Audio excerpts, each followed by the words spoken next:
काही नाही म्हणे, काही अंतरावर गोपीचंद नावाच्या राजाची नगरी आहे आणि त्या राजाकडे 5-6 महिन्याला मी भिक्षा मागायला जात असतो. एकदा भिक्षा मागितली की 6 महिने कोणाला भाकरी मागायचं काम नाही, इतकं राजा द्रव्य देऊन टाकतोय. तर ज्या महाराजाने विचारलं त्यांना समोरचा वाटसरू सांगत होता मी गोपीचंद राजाकडे चाललो. तर झोपलेले महाराज म्हणले ते भिकारी गोपीचंद का? वाक्य नीट आहे का? त्या वाटसरूला काय म्हणले महाराज? तो भिकारी गोपीचंद का? इतका राग आला मदन बुवा त्या माणसाला. ते म्हणलं ए महाराज हिशाबात बोल, भाकर दिली म्हणून तू हातपाय दाबायला लागलो. अरे तुझ्या चालते, अरे तो भाकर दिलीस म्हणून तू हातपाय दाबायलो आणि एवढ्या मोठ्या राजाला भिकारी म्हणतोस? काही ठोक आहे का तुला? आथरून उचललं दुसऱ्या झाडाखाली. अरे झोप ना काय म्हणला? तू यासारख्या महाराजाजवळ कशाला थांबायचं? गोपीचंदावर किती प्रेम होतं त्याचं. हे कोण होते? गोपीचंद होते. गोपीचंद महाराजाच्या रूपात असताना पुन्हा वळकटी उचलली. म्हणला महाराज सरळ सरळ कळत्या भाषेत सांगायलो, मी जिथं झोपेल त्या झाडाखाली वळकटी तो आणायची नाही. तो इथं दगडाला कमी नाही हा राजा महाराज, मी दगड हाणीन. अरे का रे बाबा गोपीचंद राजाला भिकारी म्हणता? चांदण्याचा प्रकाश होता ताईसाहेब. चांदण्याच्या प्रकाशात Anuj Maharaj touch touch touch touch touch touch महाराजाच्या डोळ्यातून पाणी आलं. काय म्हणावं भिक्षुक्यानं? म्हणला रडून जिरूच नकोस. हा गोपीचंद राजाला भिकारी म्हणला ना, आता रडून जिरवायला रे महाराज. महाराजानं सांगितलं बाळा मला अश्रू याच्या करता आले, तुझी गोपीचंद राजावर किती श्रद्धा आहे. माय बापा समान मानतो म्हणे त्या राजाला. अरे माय लेकरावर जितकं प्रेम करते इतकं प्रेम करणारा राजा गोपीचंद आहे. महाराज तुम्ही त्याला भिकारी बनलात. महाराजानं सांगितलं बाळा ज्या गोपीचंदावर माय बापा इतकी श्रद्धा आहे तो गोपीचंद मी आहे. पाय धरले. महाराज आपलं राज्य कोणी नेलं? कोण नाही नेलं. 1800 पत्न्या कोण नाही नेल्या. मुलगा कोण नाही नेला. त्याला राज्य दिले, आहे ती संपत्ती पत्न्यांच्या स्वाधीन केली. प्रपंचातलं वय संपलंय. संसाराच्या तापे तापलो मी देवा, करिता या सेवा कुटुंबाची. कौरव करू कौरव करू फलकट तो संसार, इथे सार भगवंत. आईशे जागवितो मना, सरिशे जना सहित. नको म्हणले आता. मग तुम्ही हा जोग घेतलाय. ऐक म्हणे 1800 पत्न्या, राज्य स्वराज्य, समुद्र वलयांकित साम्राज्य, हे सगळं उपभोगत असताना विटेवरच्या मालकाचं आणि काशीतल्या मालकाचं नाव तोंडाला येत नव्हतं. ते सुख देवाचं भजन करण्याकरता अडथळा करत होतं. म्हणून त्या सगळ्या सुखाला लात मारली आणि आता महात्मा झालोय म्हणून मालक पहिल्या कडव्यात म्हणतात सुखा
हावली करून दिलं राज्य.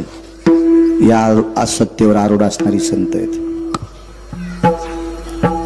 एका सात्विक सदाचारी पुण्यशील पावन अनुरागी सत्वशील शीलवान चारित्र्य संपन्न एका मुलीचं लग्न झालं. किती पदव्या लावल्या? आता पदव्या किती लावल्या? ह्या सगळ्या पदव्या कमी पडतात. इतकी अधिकारी मुलगी, शीलवान, चारित्र्यवान, कुलवान, सात्विक, सदाचारी, पुण्यशील, ह्या पदव्या फार कमी, आता फार कमी. इतकी अधिकारी मुलगी. तिचं नाव होतं राजाई. राजाई श्रीमंत दामू शेट्टींची सुनबाई, श्रीमंत नामदेवरायांच्या धर्मपत्नी गोनाबाईच्या सुनबाई. काय राजाई नावाची माऊली असेल. ती अशा श्रीमंताची पत्नी होती की तिच्या मालकाला पंढरपुरातला मालक बघितल्यावर थरथर कापत होता. पाषाणाची मूर्ती कापे थरथरा, देवी भरा भरा नाम्यात, देवी भरा भरा नाम्यात. पाषाणाची मूर्ती कापे थरथरा, देवी भरा भरा नाम्यात, देवी भरा भरा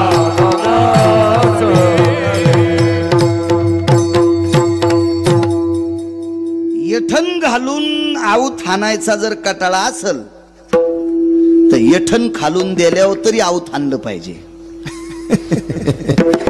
है का नाही? वा वा. मला कधीच गध्याला चोंभाळायचा नाद नाही. गाईला चोंभाळावा, नसली दुधाची तर शेण तरी देती सडा टाकायला. सडा टाकायला अंगण जर शिमिटाचा असेल तर खत घालायचा कापसाला. म्हशीला चोंभाळा, गध्याला काय चोंभाळाला आता आणतं ते. काय प्रमाण म्हणजे? पाषाणाची मूर्ती, पाषाणाची मूर्ती कापे थरा थरा, जेवी भरा भरा नाम्यास दे. काय श्रीमंत मालक असेल, जिच्या मालकाला पंढरपुरातला मालक थरथर कापत होता, जेवत नव्हता. केली म्यांघोळ नाही मी ओंगळ, केली म्यांघोळ नाही मी ओंगळ.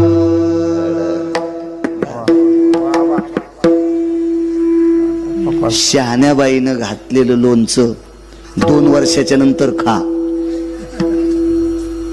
वाळलं न तर पाण्यात बुडून खा, तरी अर्धी भाकर आगाव खात माणूस. शहाणेबाई तसे शहाण का. आणि टिकल्यावालीनं घातलेलं लोणचं 4थ्या दिवशी त्याच्यावर फेदरी.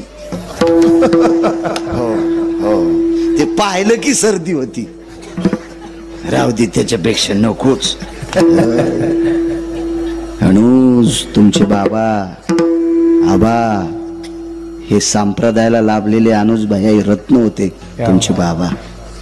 महाराष्ट्राच्या मातीमध्ये अनुज राजे तुमच्या बाबांचे किती शिष्य असतील हो, काय शिष्य असतील. ही जुनी लोक, फार मोठी जुनी लोक.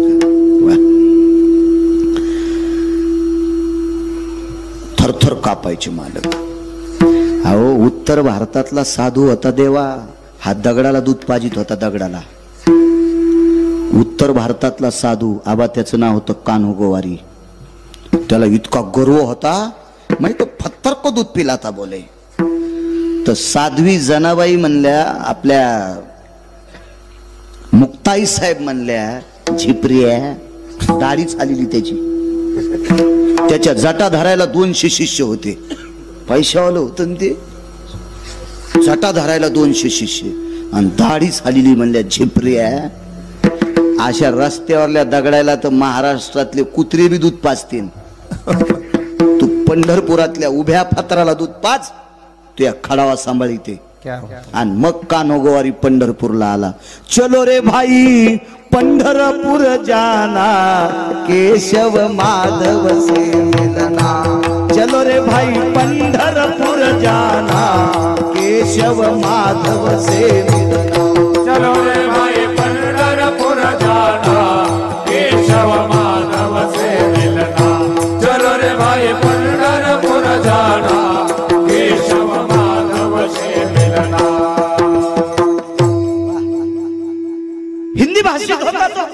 चलो बरे पंढरपूर को जाना है। केशव माधव से मिलना, विठ्ठल माधव से मिलना, विठ्ठल माधव से मिलना।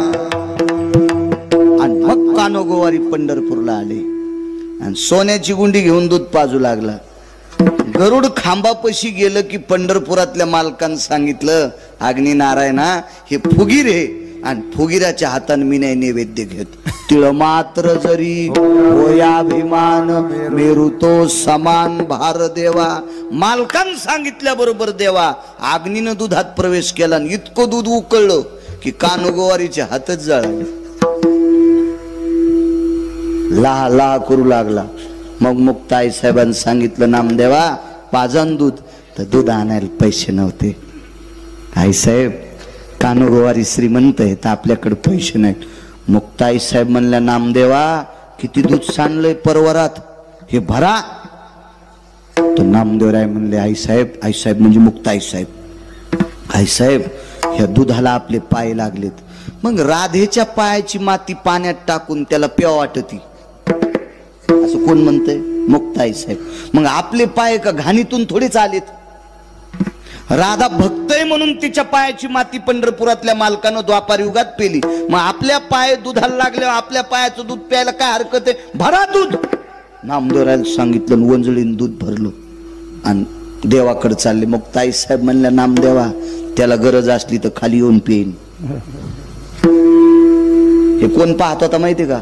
कानोगोवारी, दाढीन गिढीन, हो 2.25 किलो तर सोनं होतं गळ्यात त्याच्या, हो असं दिसायला बोक्यावानीच उगा, वा नुसतं दूध प्याचा देऊन असं कानोगोवारी असं पाहू लागलो। हे भगवान नीचे आएंगे बोले, हे तो पत्थर के भगवान है, कैसे आएंगे?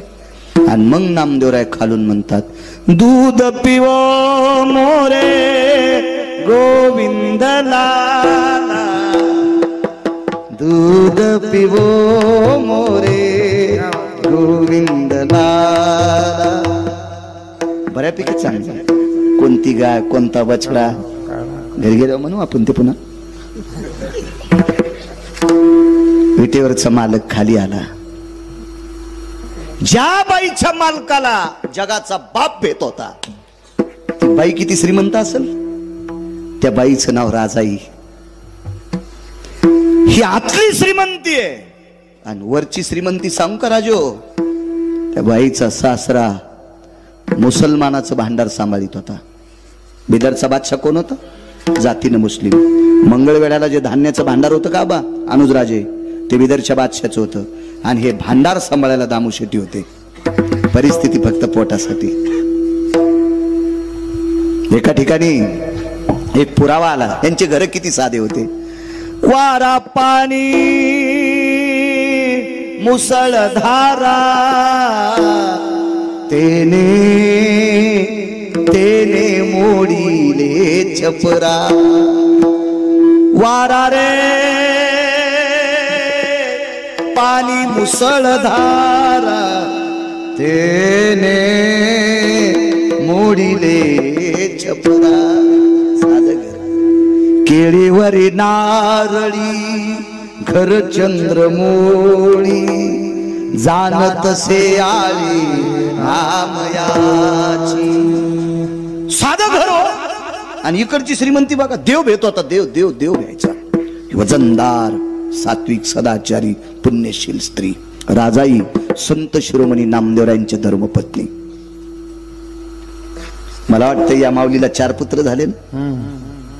नारा विठा मोता माता हे दोघे पुत्र, नारा विठा मोता माता हे दोघे पुत्र, जन्माने पवित्र त्याचे वंशी, सदा माता माता बापले, दामना माता बापले। नारा विठा मादा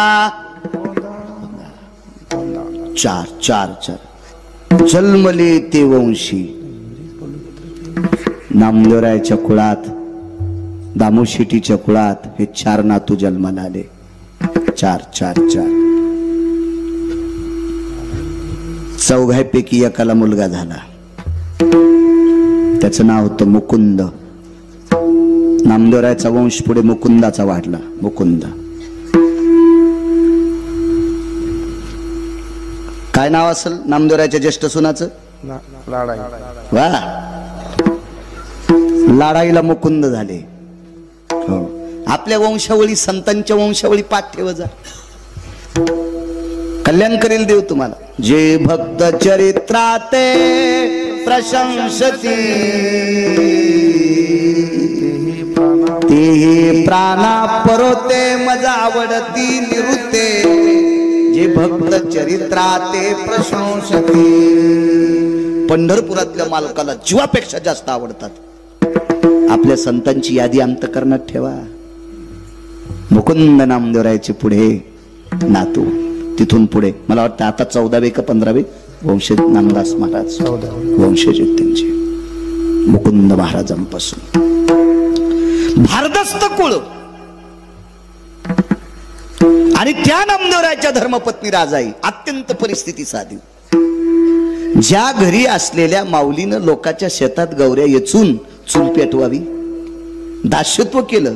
दाशिना मयाची म्हणून साधी परिस्थिती नामदेवरायच्या घरी. आणि राजाईला दीपावलीला नेण्यासाठी तिचे भाऊ आले. माझ्या राजाई आईसाहेबांचे बंधू आले. बंधू दिवाळीला जा वाटतो. तुम्हाला एक सांगू का, नवरा कलेक्टर जरी असला तरी बाईला माहेर आवडत. आणि जिला माहेर आवडत नाही का तिला बाई म्हणायचंच नाही. साडी नेसती, लुगडं घालती म्हणून बाई म्हणायचं. दीपावलीच्या सणा लेकी असाव.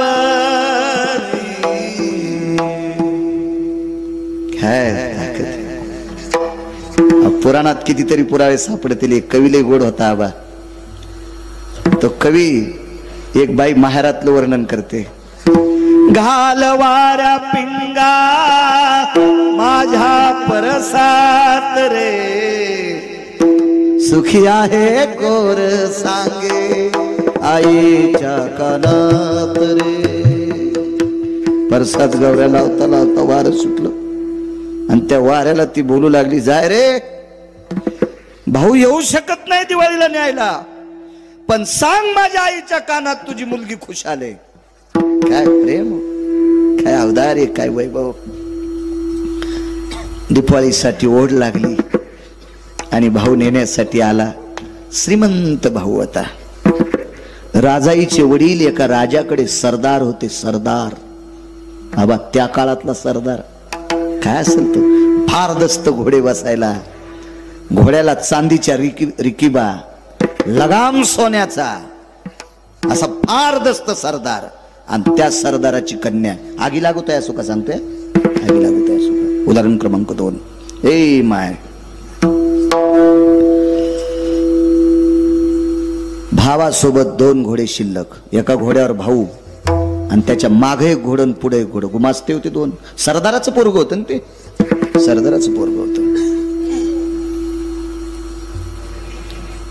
ए खजिने, बस बापू, बस बस बस बस बस खाली बस बस.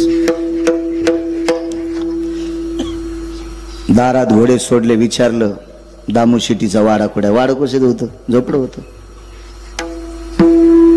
भावाच्या लक्षात आलं आपली बहीण आपल्या बाबाने इतक्या साध्या घरी दिली.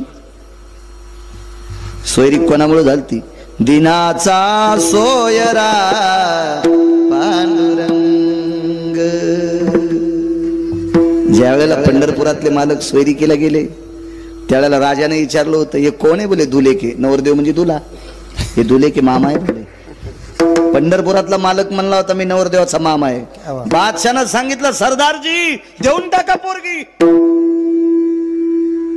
ज्याचा मामा इतका वैभवशाली, घोंगडीला हिरे होते आबा, घोंगडीला हिरे होते, अख्खा दरबार चमकत होता, असा मामा. वा, मामा त मामा सेलार मामा, आताचे मामा रिकामे. काय मामा होते. तात्यात तात्या रघुवीर तात्या, आताचे तात्या लाटीते चपात्या. रघुवीर तात्या होऊन गेले, देख शेलार मामा होऊन गेले. काय काय काय योग होता फार जीवनात.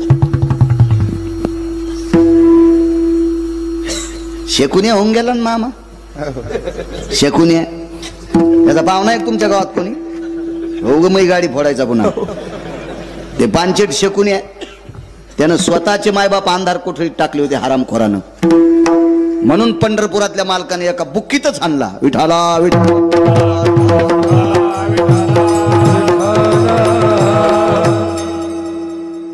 त्याला काय चोंभाळायचं रगिलाला. शकुनी नावाचे राजे होते, मुगड्या बस सुंबळ्या शकुन्या म्हणजाय त्याला. कारण देवाचे आई वडील बंदी शाळेत टाकले होते, इतकंच नाही पाप केलं, स्वतःचे मायबाप. कंस हा कंस आहे. शकुन्या, शकुन्याचं एक सांगू तुम्हाला, ते उगत कधी कधी मेमरी कार्ड. शकुन्यानं बहिणीच्या पोरायला पत्ते खेळायला शिकले. इतका हरामखोर होता शकुन्या. बहिणीच्या पोराला पत्ते खेळायला शिकायले. ते लुडो नावाचा खेळ. हो, या लुडोमुळेच कोरोना जास्त वाढला होता. थोत्रात थोत्र घालून खेळू लागले. ते काही काही मामा हलकट मामा होते. काही काही विचार केला, आपल्या ताईला अशा साध्या घरी दिले. चला आदर आवाज दिला, ताई. गोणाबाईने सांगितलं, राजा वजनात बोलायचं. काय सासू सुनायचं प्रेम असायचं. आताच्या सासू सुनायचं पाहिलं तर सासू म्हातारी मांजरण, सून नाही तर मी मांजर. बोच करू बोच करूच. या दोघीच्या बोचकरणीत म्हातारं मंदिरात झोपायले. पोरग रानातच उसात भाकरी खाले, मिळच नाही नो कशाला. आणि पुन्हा या हरिपाठ वाचायला कशाला वाची ती दोरके. मंजुळे कस्तुरे अंतिके कशाला आगाऊपणा करायची तू. आही कचे धड नाही कयाची परत्र पुसशी काही. कथनी पठणी करुणी काय राणी वाचुनी वाया जाय, राणी वाचुनी वाया जाय, राणी वाचुनी वाया जाय. कथनी पठणी करुणी काय राणी वाचुनी वाया जाय, राणी वाचुनी वाया जाय, राणी वाचुनी वाया जाय.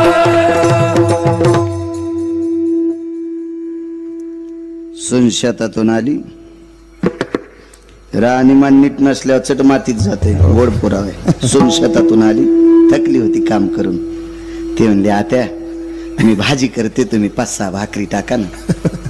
म्हातारी म्हणली, बया रानात गेली तर माझ्या दिवसाला कमवायली काय.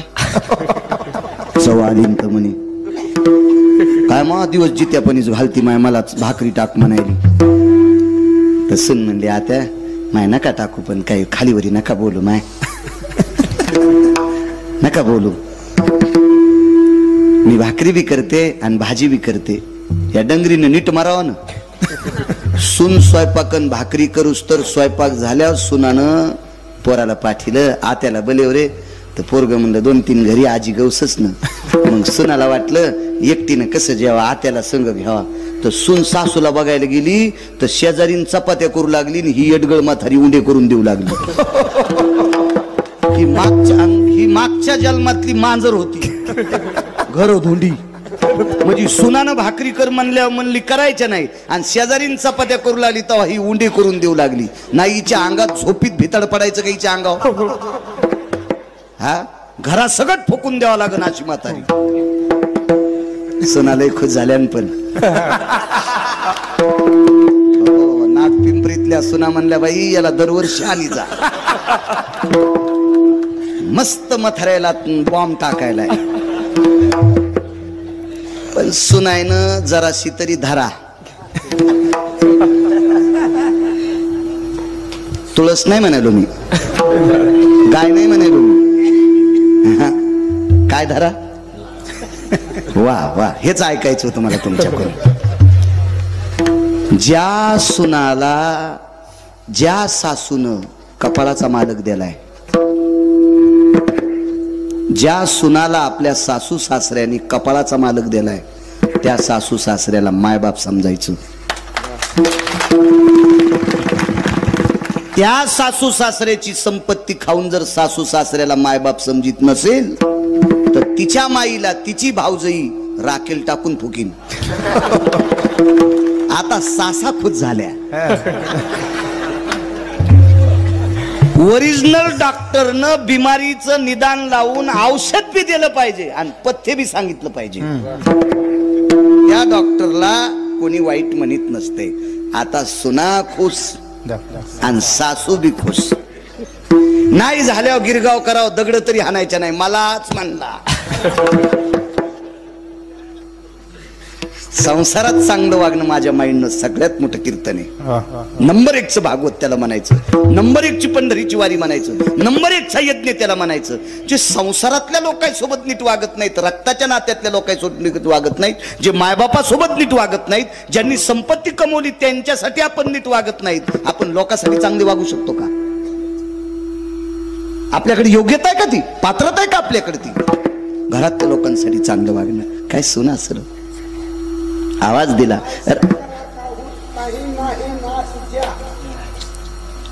ऐसे का हो न करा काही, पुढे नाही ना सुजा. वा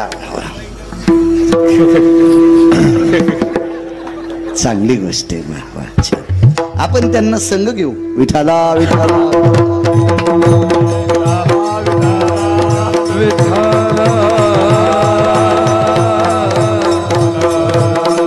आवाज दिला. राजा राजाही नाव होतं. ए राजा जी जी आत्या बाहेर कोणीतरी बोलतय का ताई म्हणतय, पण काय आज्ञाधारी सून असेल देवा. झोपड्याच्या बाहेर आल्या आणि डोकावलं तुळशीपासून, हृदय पाझरलं. सासूला सांगितलं आत्या माझा दादा आलाय, माझा भाऊ आलाय. भोनाबाई बाहेर आल्या. बाळा या या या बाळा या या. आल्याबरोबर बहिणीच्या सासूचं दर्शन घेतलं. ही परंपरा आहे आपल्याकडं, ही मर्यादा आहे, आपल्या संप्रदायाची रीत आहे. दर्शन घेतलं बहिणीच्या सासूचं. गोनाबाईने तोंडावर हात फिरला. बाळा आलात? जी आलो. काय काय ताईला नेण्यासाठी आलो, दीपावळीसाठी. आगी लागत आहे असो का सांगतो. गोनाबाईने लक्षात घेतलं आपण सासू आहोत. नामदेवराय बाजूला होते. नामदेवरायने विचार केला आपण हिचा पती आहोत, पण या घराचे मालक आपले बाबा आहेत. सूत्रधार बाबा होते आणि बाबा मंगळवेड्याचं भांडार सांभाळायला होते. निरोप केला, घरी आले. घरी आल्यावर गोनाबाईने सांगितलं अहो ऐकलत का? असं गोड बोलायचं जुन्या काळातल्या. धनी ऐकलत का? अहो मालक असं नाही म्हणल्या. विवेक ए अनिरुद्ध, अरे अनिरुद्ध सुनबाईचे भाऊ आलेत, पाठवायचं का रे तिला? जशी गुरख्याल बोलायली है का नाही. पेट्रोलच निघाली हिच्या तोंडातून, पेट्रोलच. नावानं बोलत ती नवऱ्याला. हे आपल्या खेड्यापाड्यात नाही, हे उतू आलं जर शहरात. हो फसफस उतू आलं, कडी उतू आल्यावानी. हो शहरात. एक बाई म्हणली महाराज थोडं दूध घेता का? म्हणलं मी बोक्या नाही बाई, थोडं नको तांबरू नको. नको बाई दूध. हो 9-10 जणांचा नाश करतं एकट्यानं दूध प्याल्या. बाकीच्या याला चहा किर्लोस करीन ना चाईल प्याल्यावानीच. एकट्यानंच बोक्यानं दूध आणलं सगळं. पुन्हा म्हणतो वाटीत प्याचं का बुटात प्याचं? एडगळेस का काय रे म्हणलं तू. मोठे नाटक. घरी गेल्यावर म्हणले रे प्रवीण आपल्याकडे गिरगावकर आलेत, लवकर दूध घेऊन ये बरं. तर ते आलं हातात उंदीर धरले आणि ती थैली घेऊन.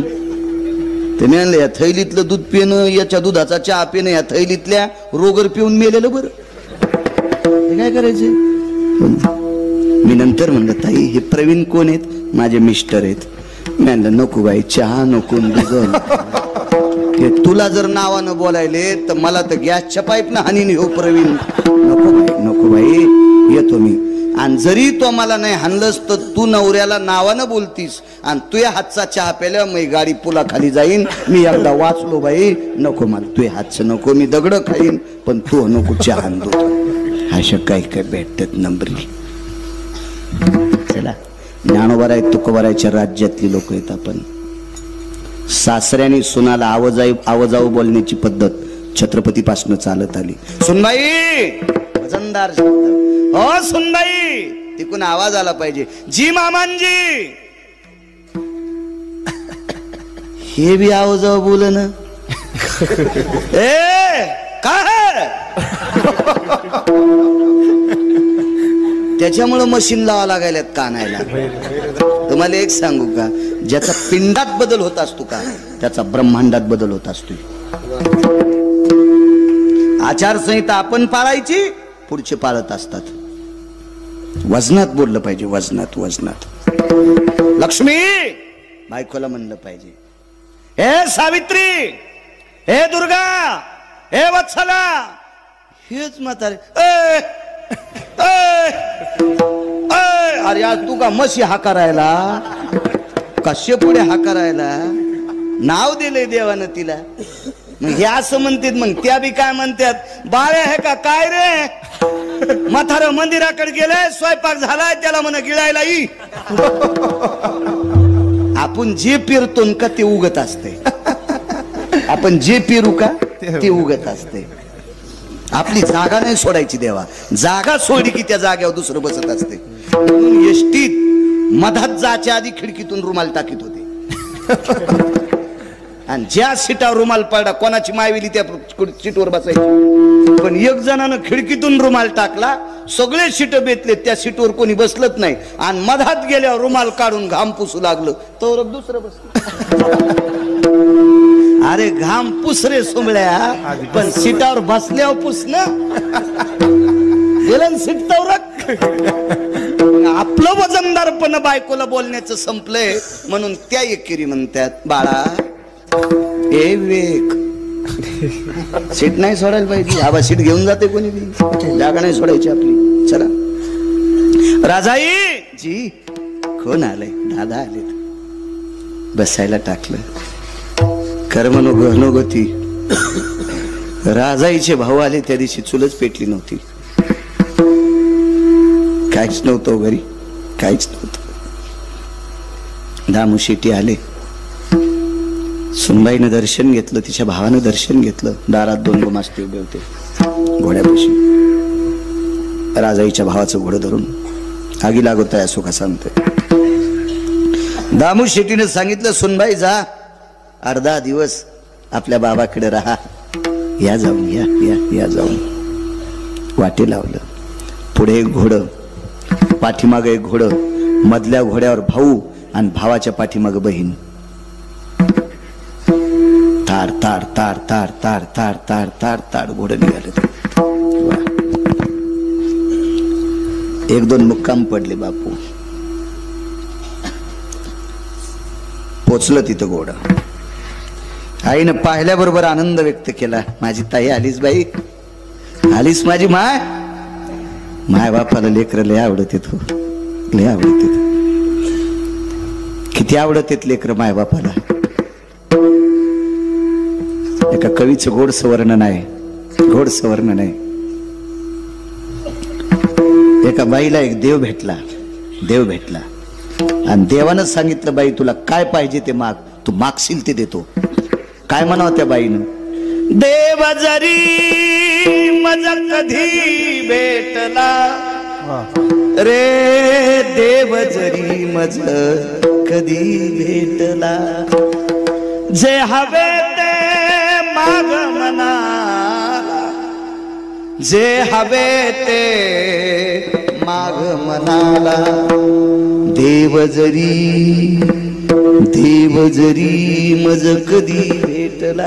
काय म्हणते ती बाई, मला जर देव कधी भेटला आणि ते जे आवडेल ते माग म्हणला तर एकच म्हणीन, माझ्या आयुष्यातले काही दिवस माझ्या लेकरा बाळाला जाऊ दे, माझ्या लेकरांना माझ्यातले आयुष्यातले दिवस जाऊ दे. तिला माय आणि बाप म्हणतात. काय आवडी असन पोरगी आल्याच्या नंतर, आलीच बाई, हो माय आली. माय बापाला लेकर किती आवडतात. माय मृत्यू पावली, माईचं पार्थिव लाकडावर टाकलेलं आहे. भरागडी नावाचा अग्नी दिला. मुलगा एकुलता एक होता. भराग्नी नावाचा अग्नी बऱ्यापैकी अंगाला झुंबल्याच्या नंतर आपल्याकडे एक मडकं फिरवायची पद्धत आहे. फिरविला घट. आई सांगतोय, आई कीर्तन वर्ष श्राद्धाचं नाही, मला आई सांगायची फक्त. आणि ज्या वेळेला मुलाच्या खांद्यावर देवा ते मडकं देत असतात, त्याला एक टप्पा मारतात, त्याला छिद्र करतात आणि तो गोल असं त्या प्रेताला, जळत्या प्रेताला पाणी टाकतंय. तर जळतं प्रेत काय म्हणतंय, दुरी सांडी दुरी बाळा वैशांतर बहुद्वार रे, जाळीली माझी काया तृण काष्टा समान रे. दुरी सांडे दुरी बाळा वैशांतर बहुद्वार रे. जळत असताना माय म्हणते आबा लेकराला, बाळा अरे लाकडासारखं शरीर अग्नीनं जाळले रे, तुला आहाळ लागेल, लांबून पाणी टाक. तिला माय आणि बाप म्हणतात. देह विसरे आपुला जवळ घेताशी न गेला, जवळ घेताशी न गेला, जवळ घेताशी न गेला. देह विसरे आपुला जवळ घेताशी न गेला, जवळ घेताशी न गेला, जवळ घेताशी न गेला. वाह पुराव महाराज, वाह दमदार. तिला माय आणि बाप म्हणतात. फार मोठी ताकद आहे. याच्या पलीकडे सांगू, एका बाईला 2 मुली होत्या, जुळ्या झाल्या. एकाच मंडपात लग्न. आबा अनुजराजे एकाच मंडपात लग्न. आणि एका मंडपात लग्न झाल्यामुळे, एकाच तिथीला लग्न झाल्यामुळे प्रपंचातलं एक सुख त्या संसारूपी वेलीला सुंदरशी फुलं लागली. आणि दोघीला एक एक मुलगा. महिन्या 15 दिवसाच्या 2 महिन्याच्या फरकानं दोघीला एक एक मुलगा झाला. आणि त्याच्यातली एक जात राहिली, एक जात राहिली. आईचं पार्थिव भिंतीला फलंगावर टेकवलेले, सुवाशीन गेलती. याच्याकरता भावकीच्या गावातल्या सोयरे धायरे सगळ्या मंडळी महिला जमून तिला हळीत कुंकू लावत होत्या. सौभाग्यवती स्त्रीचा अधिकार फार मोठा असतो. जिका भाग्याची आहे हो, आणि तिचा पती तिचा देव. पण चिमुकलं बाळ देवा रडत होतं. बऱ्यापैकी लोकांनी गाडीवर फिरवलं, पैसे दिले, बिस्किट दिले, खेळणं दिलं, पण थांबत नव्हतं. तितक्यात त्याची मावशी आली. जुळी होती. त्याची आई आणि मावशी सारख्याच दिसत होत्या, फक्त याच्या आईच्या खांद्यावर जाब होता आणि तिच्या नव्हता. एक लहान आणि मोठी, बाकी अशा ओळखू येत नव्हत्या. आईला आईसारखी मावशी दिसती. गावातले 4-2 लोक म्हणले, अरे याची आई जरी मृत्यू पावली तर याच्या मावशीला सुद्धा तान्ह लेकरू आहे. हे पोरग जर शांत करायचं असेल तर मावशीचं पोरग तिच्या मालकाजवळ द्या आणि याला शांत करण्यासाठी मावशीला मनस्तानाला लाव. मावशी माईसारखी दिसत होती. आबा ही तुम्हा आम्हाला ओळखू येत नव्हती, याची माय आणि याची मावशी सारख्या. पण अज्ञानी चिमुकल्या लेकराला मावशीतला माईतला फरक कळत होता. त्यानं मावशीच्या स्तनाला तोंड नाही लावलं, नाही लावलं, रडू टाकलं. गावात एक जुनाट स्त्री होती, जुनाट. तिनं सांगितलं, या रडत्या लेकराला जर थांबवायचं असेल तर माझा ऐका. काय करायचं बाई, मेलेली का होत नाही पण याची माय याला दाखवा. आणि घरात बसवलेली पार्थिव मृत शरीर सोहळ्याबरोबर रांगत रांगत गेलं आणि मेलेल्या माईच्या मांडीवर पडून तिच्या चेहऱ्याकडे बघितलं आणि झोप लागली. मेलेल्या माईच्या चेहऱ्यातून जे वात्सल्य भेटतंय का, ते जिवंत कोणाकडून भेटत नाही. याचं नाव माय आहे, याचं नाव बाप आहे. पाहल्याबरोबर आलीच बाई. हो, वर्ष झालं बाई तुझी भेट नव्हती. कडकडाटून तोंडावून हात फिरीला. भाकरीचा तुकडा डोक्यावरून ओवाळला, घरावर फेकून दिला. ही पद्धत होती मराठवाड्याची.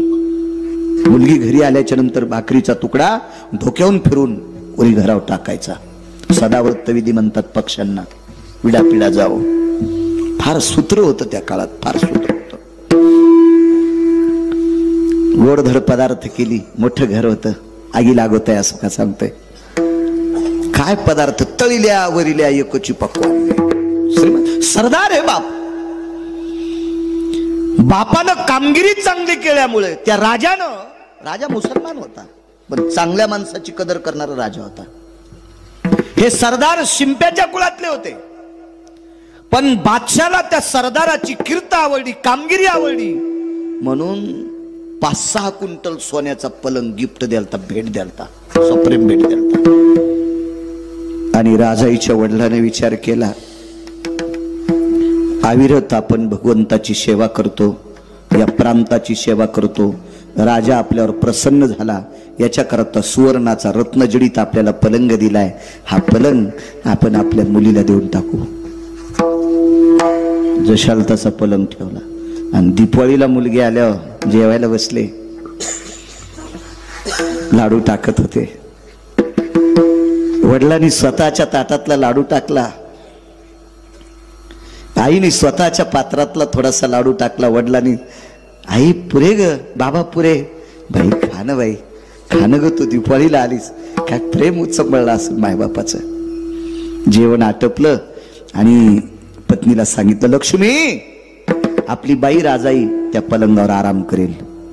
रत्नजोडीत महाल होता. राजाईला त्या पलंगावर झोपण्यासाठी सांगितलं. उशाला पाण्याचा पेला, तांब्या ठेवला, फुलपात्र ठेवलं.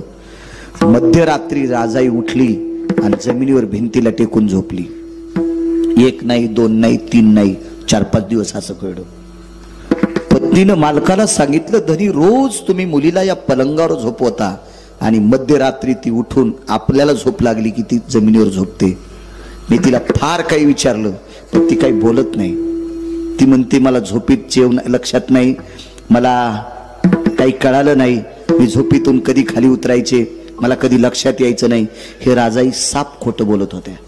त्याचं कारण आहे का पुढे, आगी लागोत आहे सुका सांगतो. तर राजाईच्या सोबत आणायला जो गेलेला भाऊ होता, म्हणजे ह्या सरदाराचा मुलगा होता, त्याने विचारलं, का रे बाळा, आपल्या ताईची परिस्थिती कस काय, तिचं घर कस काय. तर त्यानं सांगितलं होतं, बाबा आपल्या ताईची फार मोठी श्रीमंती आहे, फार मोठी श्रीमंती. मुक्काम पडल्याच्या नंतर राजाईनं भावाला सांगितलं होतं, दादा माझ्या घरची परिस्थिती जर तू आईला बाबाला सांगशील तर त्यांना दिवाळीचा सण एखाद्या सुतकी प्रसंगासारखा वाटेल. रक्ताच्या नात्यातले व्यक्ती मेल्यावर जसा दुःख वाटा असतो, माझ्या घरची परिस्थिती ऐकल्याच्या नंतर आईला आणि बाबाला दिवाळी खा वाटणार नाही रे. दादा तुला बहिणीची शपथ आहे, तुला राजाईची शपथ आहे, माझी गरीबी आई बाबाला सांगू नकोस.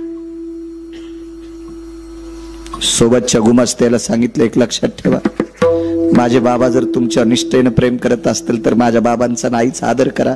बहीण म्हणून माझी विनंती आहे. जी जी आई ताईसाहेब जी. मुलाला लाख प्रश्न केला राधाताई, पण मुलानं सांगितलं नाही आपल्या बहिणीची गरिबी.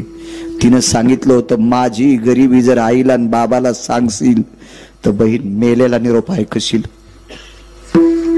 असा घाणेरडा निरोप नकोय आपल्याला, म्हणून आईला आणि बाबाला सांगितलं नाही. एके दिवशी सरदाराने एका महालात आपल्या मुलासोबत पंढरपूरला आलेल्या दोन्ही गुमास्त्यांना आतमध्ये घेतलं, आतून दार लावलं आणि दोघांना विचारलं, का रे, मी जितकं प्रेम माझ्या मुलीवर केलंय, जितकं प्रेम माझ्या मुलावर केलंय, असा एक दिवस नाही रे, एक दिवस नाही मी तुम्हाला जेवलं का विचारलं नाही. अरे स्वारीवर जायचं असेल तर माझ्या सोबत घेतलेली शिदोरी बी आधी तुम्हाला खाऊ घालतो रे. आणि असं जर तुमच्यावर प्रेम केलं असेल तर निष्ठावंत मालकाची शपथ आहे, माझ्या मुलीची परिस्थिती कशी आहे सांगा. दोघांच्या डोळ्याला पाणी आलं. सांगितलं, मालक ताईसाहेबांनी शपथ घातली याच्याकरता, मालकाला शपथ घातली याच्याकरता त्यांनी सांगितलं नाही, आणि आम्हाला जबाबदार ठरले याच्याकरता सांगितलं आम्ही नाही. पण तुम्ही आज शपथ घालता, आम्हाला मायबापासारखे तुम्ही मालक आहेत, तुमची शपथ मातीत जाऊ देत नाहीत. ताईची अत्यंत गरिबी आहे, आम्हाला पाण्याशिवाय काही प्यायला भेटलं नाही, फक्त पाणी पिऊन आलोत, ताईच्या घरी आम्हाला खायला भेटलंच नाही. ठीक आहे जाणे बोल. ती रात्र जेवण झालं, मुलीला सोन्याच्या पलंगावर बसलं ताईसाहेब, आणि बाप देवा खाली बसलाय. आणि बापाने सांगितलं, बाई तुझ्या घरी गोदड आथरायलाय, गोदड पांघरायलाय. जेवायची परिस्थिती काय? बाबा तुम्हाला कोण सांगितलं? कोणी सांगितलं नाही बाई. गुमास्त्याला शपथ घातल्याच्या करता त्यांनी सांगितलंय, तुझ्या भावानं नाही सांगितलं. मग एवढी तुझ्या सासरी बिकट परिस्थिती असताना माहेरात तू सोन्याच्या पलंगावर का झोपत नाहीस? उत्तर काय देवा? बाबा बाबा माझ्या सासरी 14 लोकांचं कुटुंब आहे. 14 लोकांचं. माझ्या सासरी दर 3 दिवसाला पोटभर कन्या प्यायला भेटतात. रोज नाही बरं, रोज फक्त 3-3 पळ्या कन्या आणि दर 3ऱ्या दिवसाला गुंडी गुंडी कन्या. पण रोज पोटभर खाला आमच्या सासरी भेटत नाही. मग का ग राजाई? ज्या सासरामध्ये, ज्या नवऱ्याकडे, ज्या सासऱ्याकडे, ज्या सासूकडे, ज्या घरात तुला रोज पोटभर खाला भेटत नाही, तिथे तू आनंदाने झोपते. सोन्याचा पलंग आहे, हिऱ्या माणिकाची कोंदण केलेला महाल आहे, इथे तुला का झोप येत नाही? ऐका बाबा ऐका, माझ्या सासरी खाण्याचा दुष्काळ आहे, पण भजन भरपूर आहे. भजन भरपूर आहे. नामदेवाचे घरी 14 जणे स्मरती हरी.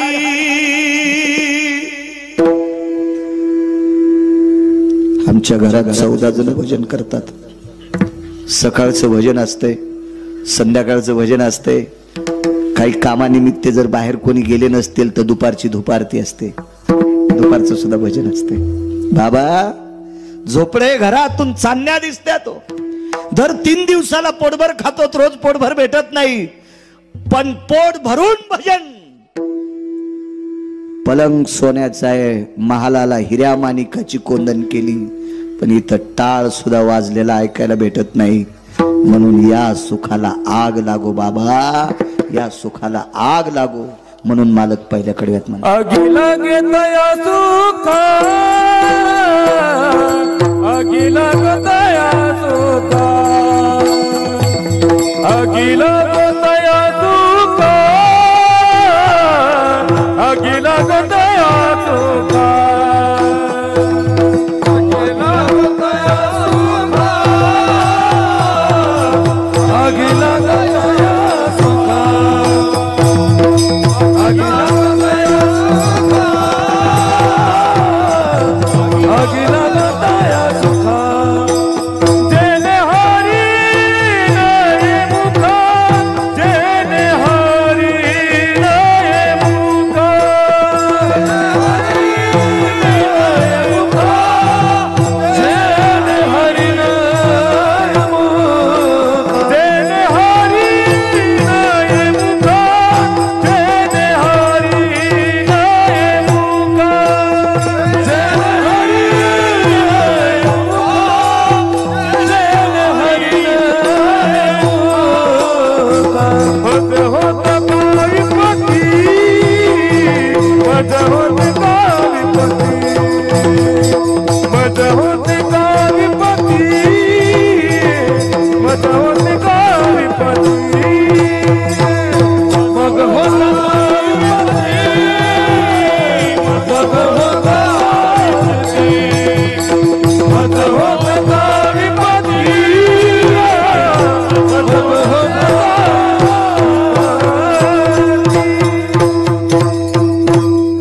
नाही झोपली सोन्याच्या पलंगावर का? तिथं भजन तर नाही, पण नुसता टाळाचा आवाज ऐकायला भेटला नाही. म्हणून त्या महालातल्या सुखाला आग लागू म्हणली आग. संत शिरोमणी नामदेवरायची पत्नी, हे जे सुख देवाचं नाव घेऊ देत नाही, त्या सुखाला आग लागू. राम वनवासाला गेले, 8:30 ते 10:30 व्हायला पाहिजे, आहे का नाही नियमन? 8:45 गळ्यात येणं आलता माझ्या, आहे का? माणसानं नियमन वागावं. ट्रॅक्टर किती महागायचं घ्यावं, पण आपला बांध आला की वळीला पाहिजे. आता आगाव पण आहे, बाकीच्या लोकांना त्रास देणं, आहे का नाही? मला वाटते 10:42 झालीत, पण 5 मिनिटात पुरावा सांगतो. पहिल्यांदा आलोत ना. हो.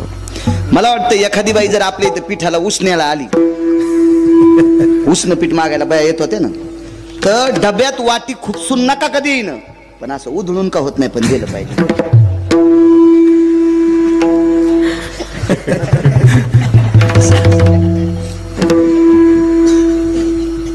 मी काय बाई नाही, पण खेड्यातला जन्म आहे माझा, त्याच्यामुळे मला माहिती नाही उधळून दिलं पाहिजे. असं मापात पाप करू नये माणसानं. किती लांबून लोक आले तो बापू आज, किती लांब. म्हणूनच करा, म्हणूनच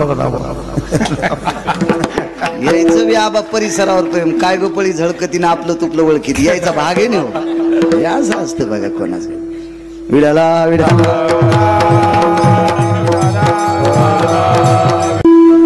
एक पुरावा सांगतो तुम्हाला. येत्या 22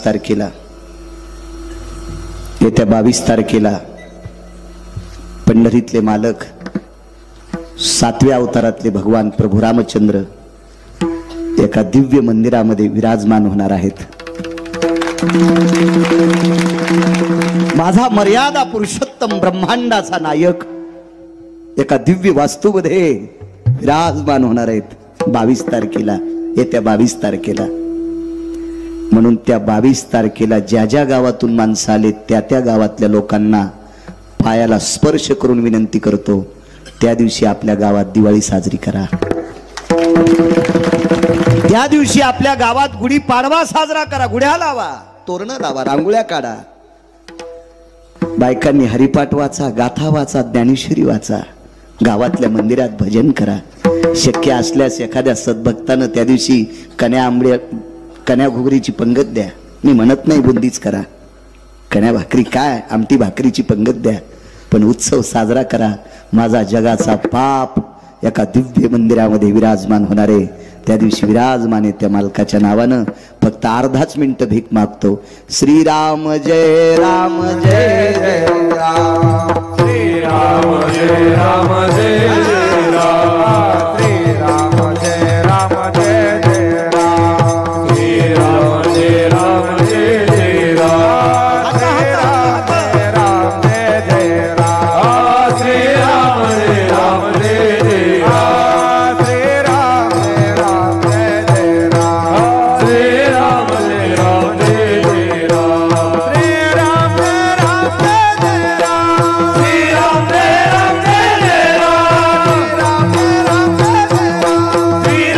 राम जय जय राम, श्रीराम जय राम जय जय राम, रामचंद्र सियावर रामचंद्र की बजरंग बली की भारत माता की वंदे वंदे वंदे.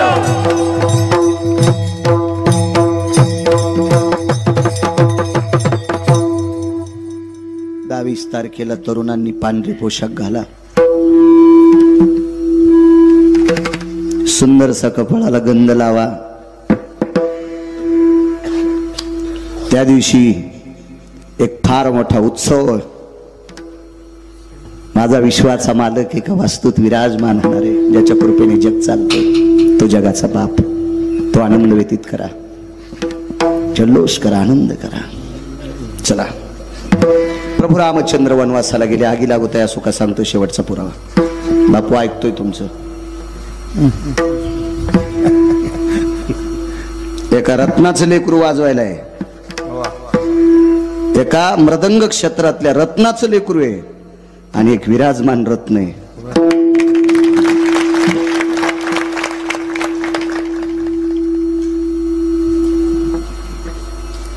प्रभू रामचंद्र ताईसाहेब वनवासाला गेले.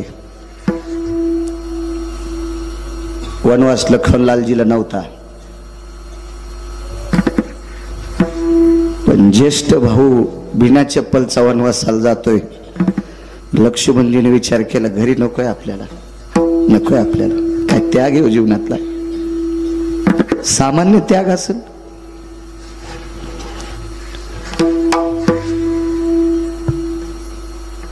आईचं दर्शन घेतलं लक्ष्मणजीनं. डोंगरोजी गुरुजी सांगायचे, बापू रामचंद्रजी महाराज डोंगरे गुरुजी सांगायचे, लक्ष्मणजीनं आईचं दर्शन घेतलं ना आईला सांगितलं, देवा माय मी रामचंद्रांची सेवा करण्याकरता चाललो. तर आईनं लक्ष्मणजीला सांगितलं, लखन रामचंद्रांची सेवा करत असताना स्वप्नात पण पाप नाही आलं पाहिजे. काय माय असेल होती हे लखन, स्वप्नात पाप नाही आलं पाहिजे, स्वप्नात. लखनलालजीने विचारलं, आई स्वप्न कधी पडतंय ग? झोपल्यावर.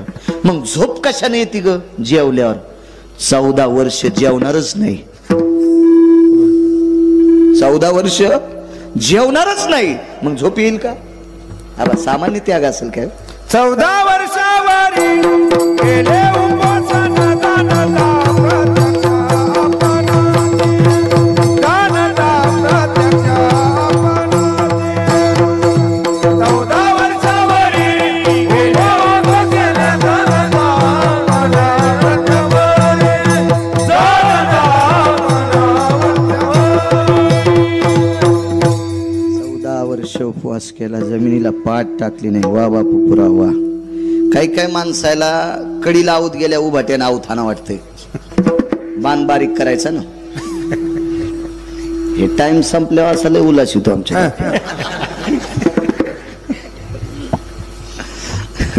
तसे ते मधी बी बदाड पडू देत नाहीत. मधी उभाट्याच आवत असते, त्याची कवा शेल्यावूनच माती असते. जीनच्या पॅन्टीवाल्याला काय कळत नाही, उगा हसू नका. शेला काय कळतो तुम्हाला?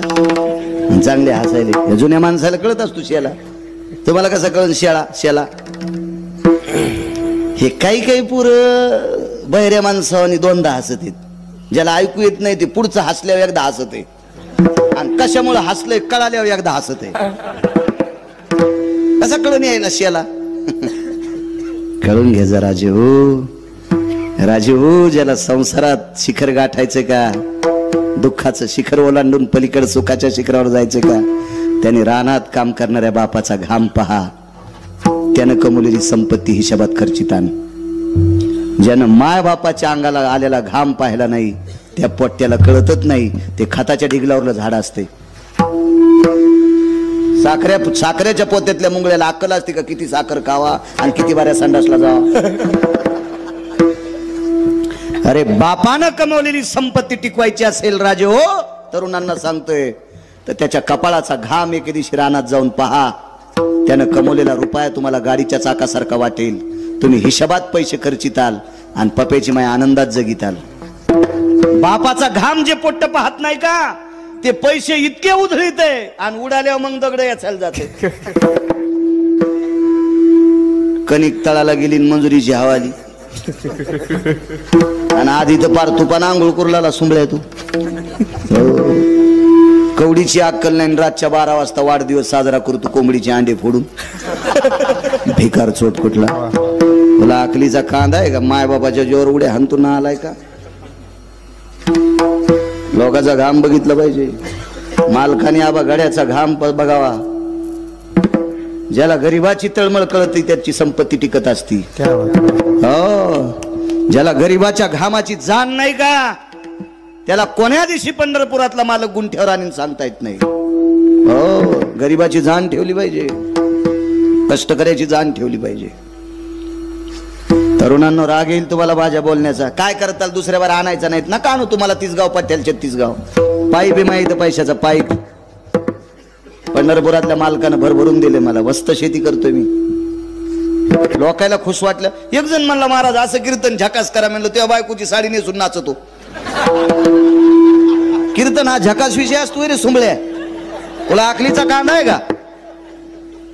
अरे कीर्तन हा बोधावर आरूढ असणारा विषय. कीर्तन चांग होयांग. इथं बसलेल्या एका सुनानं आजचं कीर्तन ऐकून आदरानं जर सासू सासऱ्याला पाणी दिलं तर त्याचं पुण्य मला लागेल. आणि त्या पुण्याच्या बळावर तिची लेकरं तिला म्हातारपणी सांभाळतील. म्हणून कीर्तनकारांनी राग येऊ द्या, पण चांगलं बोलत जा. असो, नाही झोपले मालक. देवा त्याग होता लक्ष्मणजीचा. लखनलालजी वनवासाला सोबत गेले. बायकोचा त्याग सांगू का? आबा 14 वर्षात किती दिवाळ्या आल्या, एकाही दिवाळीला बाई माहेराला नाही गेली. तिचं नाव होतं उर्मिला. खांबाला टेकन दिलं. राजा जनक स्वतः न्यायला आले. तर विहीनबाईला बोलावं कसं? आडवा पडदा लावला धोत्राचा. धोत्राच्या पलीकून कौशल्याबाई होत्या, जनकाच्या विहीनबाई, आणि अलीकून जनक. प्रणाम केला. विहीनबाई, उर्मिलेला न्यायला आलोय. कौशल्या आई साहेबांना सांगितलं, व्याही येत असेल तर घेऊन जा. चुलता उर्मिलेच्या महालात प्रवेश केला ना आवाज दिला, उर्मिला. नाही बोलली. ए उर्मिला, नाही बोलली. तिसऱ्यांदा आवाज दिला, उर्मिला, मी काका आलोय. खांबाला हात होता. असं पाहिलं, हालात काका? होय. काम काय ते पटकन सांगा, माझ्या साधनेत व्यत्यय आणू नका. राजा जनकानं सांगितलं, बाई तुला दीपोळीला नेण्यासाठी आलो. नकोय. माझ्या कपाळाचे मालक रामप्रभूंच्या जगाच्या मालकाची सेवा करण्याकरता वनात गेलेत. पाण्याचा थेंब पेत नाहीत आणि जगाचा बाप बिना चपलाचा कंदमुळं खाऊन फिरायलाय. आणि जिचा मालक वनात उपाशी आहे, अशा मालकाच्या पत्नीनं माहेरात जाऊन लाडू खावा, हे उचित नाही, उचित नाही. काका तुम्ही निघून जा. मी तुझ्यासाठी काही करत नाहीत काका. माझे मालक वनात आहेत आणि तुम्ही बोलत असताना भजन बंद पडतंय. तुम्ही लवकर निघून जा. त्याग केला त्याग सुखाचा, आगी लागत आहे सुखा. नाही गेल्या माहेरात, नाही लाडू खाल्ली, नुसती खांबाला टेकून देऊन पती वनवासात. ऐका पुढचा प्रकार.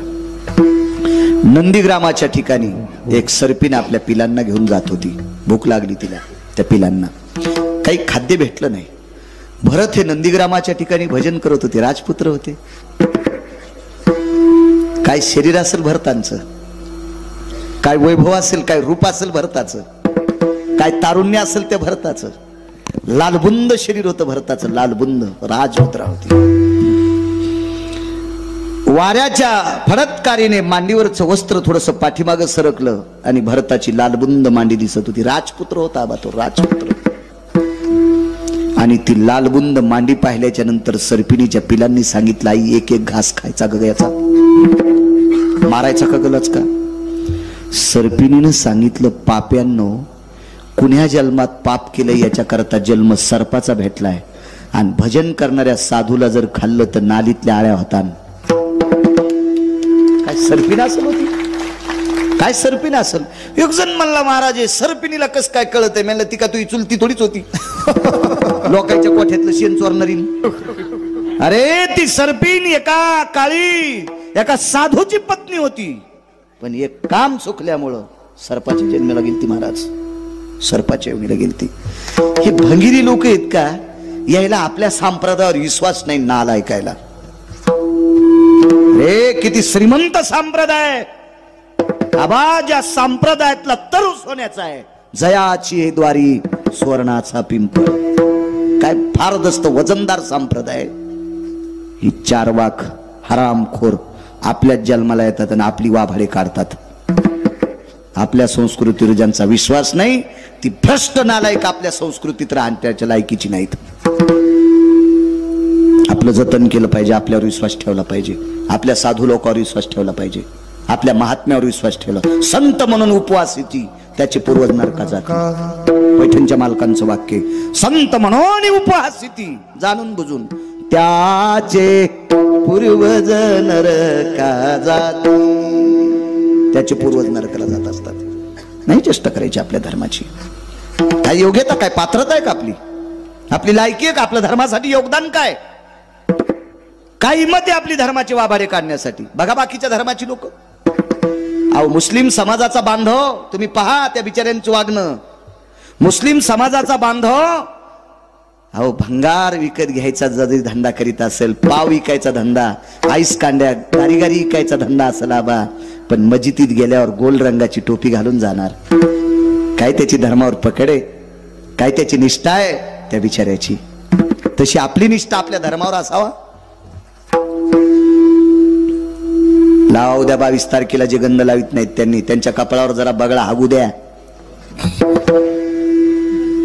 हो, माझ्या अयोध्येतल्या मालकाला कळाव तू हिंदू आहेस काय इचुडस तू का कपाळाला गंध लावल्या. आपण ज्या धर्मात आलो त्या धर्माचं अनुकरण करत जा. पंढरपुरातला मालक तुम्हाला मोठं करील. जाऊ द्या गिरगावच्या बाळ्याच्या शब्दावर विश्वास ठेवू नका, पण माझ्या ज्ञानोबाराय तुकोबारायच्या शब्दावर विश्वास ठेवा. लावचा गंध. गोपीचंद उटी तुळशीच्या माळा मिरवती. तो गोपीचंद लावतोय, तो उटी लावतोय. आपण त्याचे अनुयायी आहेत, आपण सेवक आहे. तो जगाचा बाप आहे, आपण त्याचे लेकर आहेत. प्रभूची लेकरे सारी, प्रभूची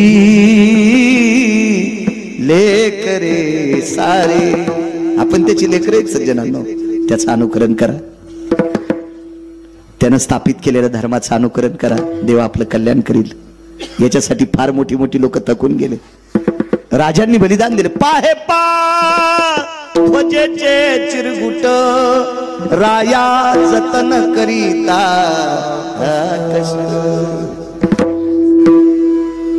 काय बलिदान आहे लोकांचं या धर्मासाठी. आपलं अनुकरण करा.